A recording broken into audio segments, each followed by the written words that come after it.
Lando Norris just pulled off the biggest win of his career, and he did it at Monaco, Lando Norris wins the Monaco Grand Prix. a circuit that separates legends from everyone else, under pressure from Leclerc. With Verstappen's playing tactics, and with his teammate hunting him down in the championship, Norris silenced everyone with his masterclass. Fastest lap, flawless with fire in eyes, McLaren's first Monaco win since 2008. A 17-year curse? Broken. And now, just 3 points separate the top two in the tightest title fight in over a decade. How did it all go down? Who got it right, who cracked, and what does it mean for the season ahead? Hit the like and subscribe button for more updates from every Grand Prix. And let's get into it. Lando Norris didn't just win Monaco, he shut everyone up with clinical control, patience, and race IQ. Monaco, baby! Yeah, baby! Starting from the pole after a record-breaking qualifying lap, Norris executed a nearly flawless strategy. He led early, lost the lead to Verstappen due to pit cycles, and then reclaimed it when Max finally gave up the bluff on lap 77. With Leclerc hounding him and Piastri close behind, Norris held his nerve in the most mentally punishing race on the calendar. No mistakes, no panic, just pure composure. McLaren nailed the timing.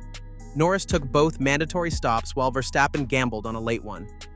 When Max took a pit stop in the last lap, Lando made his move, setting the fastest lap and crossing the line 3.1 seconds ahead of Leclerc. Lando Norris wins the Monaco Grand Prix. He wins the race by 3.1 seconds. It was McLaren's first Monaco win since 2008 and his first ever. Post-race, Norris summed it up best. "We won at Monaco. It doesn't matter how you win, it's what I dreamed of as a kid." We won Monaco, which has been a dream of mine since I was a kid. It's one race that everyone wants to win. Zach Brown called it pretty much a perfect weekend, and the grin on Lando's face told the rest. Meanwhile, Leclerc gave it everything, but his home fairy tale turned into a familiar story. Once again, Charles Leclerc stood on the Monaco podium, but not on the step he wanted. The home hero kept Lando Norris within striking range for most of the race, staying under a second behind him during the final stints. But Monte Carlo doesn't forgive hesitation, and Norris did not make any mistake. Leclerc admitted it plainly. "We lost the race yesterday." Eventually we lose the race of today. The Ferrari wasn't off the pace, it just wasn't ahead. Leclerc started second, stayed in the hunt, and even used Verstappen's delay to his advantage, putting Norris under relentless pressure. Still, he couldn't find a way past. He said, "When I saw Max was playing the long game, that helped me, but Lando did a better job this weekend." Then when I saw Max was playing the long game, I guess he was waiting for a red flag. Lando did a better job this weekend and he deserves the win. No bitterness, just respect, and a little bit of frustration.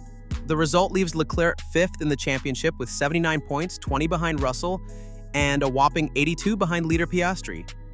Ferrari looked solid on pace, which is a win in itself, but when your star driver can't win at home after a clean weekend, something's missing. And behind Leclerc came Oscar Piastri. He called it a tricky weekend. It's been a bit of a tricky weekend practice. After a messy practice and shaky qualifying confidence, Piastri came home third. Third position for Oscar Piastri. Just 0.5 seconds behind Leclerc and walked out with the championship lead. At the top position with 161 points in the Drivers' Championship, he's 3 clear of Norris and 25 ahead of Verstappen. Piastri didn't set the race on fire this time, but we saw how he executed throughout the race. He kept in the DRS range, stayed clean in the pit windows, and kept Ferrari honest.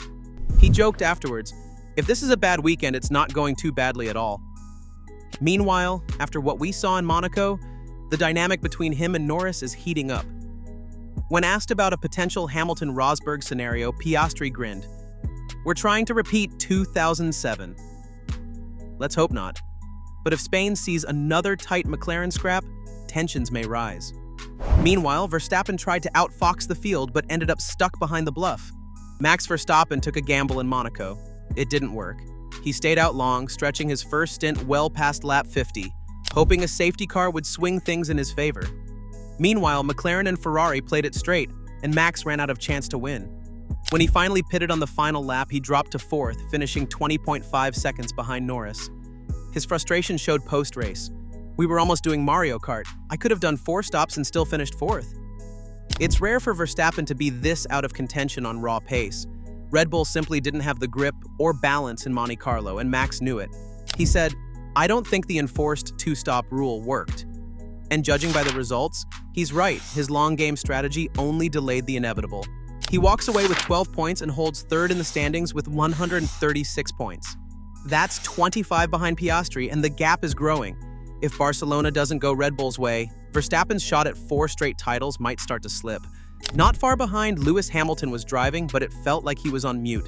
Lewis Hamilton's Monaco GP was a lonely affair. Starting 7th due to a qualifying penalty, he finished 5th, nearly a full minute behind the leaders. But the highlight? Once again caught with an awkward radio moment. Hamilton asked Adami whether he was still a minute behind the leaders as the closing laps approached. But the Italian engineer bypassed the question and instead informed the 7-time world champion about Norris, Leclerc, and Piastri's lap times and the tires they were driving on. Hamilton replied, "You're not answering the question, but it doesn't really matter. I'm just asking, am I a minute behind or..." Adami said, 48 seconds. And shortly after the checkered flag, Hamilton appeared to be met with radio silence when he asked, "Are you guys upset with me or something?" He now sits 6th in the standings with 63 points. Further down the field, things got messier. Isak Hadjar and Esteban Ocon both finished a lap down but punched in strong performances, taking 6th and 7th. Liam Lawson snagged 8th. The Williams pair of Albon and Sainz rounded out the points but slammed the 2-stop rule. But now, all that became history. The grid packs up and heads to Spain, and the real test begins. The fight's on. With just 3 points separating Oscar Piastri and Lando Norris, we've got the tightest title race through 8 races since 2010. Barcelona is next, and it's a track that exposes everything: aero efficiency, tire degradation, long-run consistency, and no hiding in Catalunya. McLaren holds the cards right now. 2 dominant weekends in a row. Norris is riding high off Monaco glory and Piastri is leading the standings, but can they coexist? Their rivalry is friendly for now. Barcelona could be the tipping point. Verstappen, he'll need a response. Red Bull couldn't match McLaren on race pace, and strategy alone won't save them. If Max wants to stay in this fight, he needs a win. Ferrari, encouraged but still just chasing instead of winning. Leclerc will be hungry to convert qualifying pace into Sunday results. Mercedes has been left cruising behind. Hamilton will be looking for answers after what happened in Monaco. In the end of the video, here's a quick overview of the details we learned so far for Monaco Grand Prix 2025. Norris just nailed Monaco with nerves of steel. Leclerc left with heartbreak at home. Piastri left with the points that matter most. Verstappen played the long game and lost.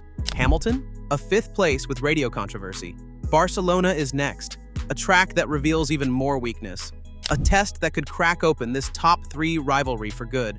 Will Norris carry the momentum to Spain? Or will Oscar prove why he's quietly leading this fight? Let us know your thoughts in the comments. Like the video and subscribe for early updates from every Grand Prix.